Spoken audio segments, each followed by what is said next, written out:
Walk 1, Discovering Jesus, Day 3, Matthew 9. Jesus stepped into a boat, crossed over, and came to his own town. Some men brought him a paralyzed man lying on a mat.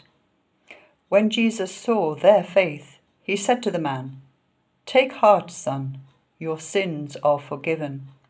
At this, some of the teachers of the law said to themselves, "This fellow is blaspheming." Knowing their thoughts, Jesus said, "Why do you entertain evil thoughts in your hearts? Which is easier, to say, 'Your sins are forgiven,' or to say, 'Get up and walk'?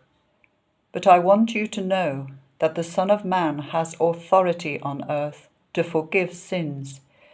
So he said to the paralyzed man, Get up, take your mat and go home." Then the man got up and went home. When the crowd saw this, they were filled with awe, and they praised God, who had given such authority to human beings. As Jesus went on from there, he saw a man named Matthew sitting at the tax collector's booth. "Follow me," he told him, and Matthew got up and followed him. Whilst Jesus was having dinner at Matthew's house, many tax collectors and sinners came and ate with him and his disciples. When the Pharisees saw this, they asked his disciples, "Why does your teacher eat with tax collectors and sinners?" On hearing this, Jesus said, "It is not the healthy who need a doctor, but those who are ill. But go and learn what this means. I desire mercy, not sacrifice. For I have not come to call the righteous, but sinners." Then John's disciples came and asked him, "How is it that we and the Pharisees fast often, but you and your disciples do not fast?" Jesus answered, "How can the guests of the bridegroom mourn whilst he is with them? The time will come when the bridegroom will be taken from them. Then they will fast. No one sews a patch of unshrunk cloth onto an old garment, for the patch will pull away from the garment, making the tear worse. Neither do people pour new wine into old wineskins. If they do, the skins will burst, the wine will run out, and the wineskins will be ruined. No, they pour new wine into new wineskins, and both are preserved." Whilst he was saying this, a synagogue leader came and knelt before him and said, "My daughter has just died, but come and put your hand on her, and she will live." Jesus got up and went with him, and so did his disciples.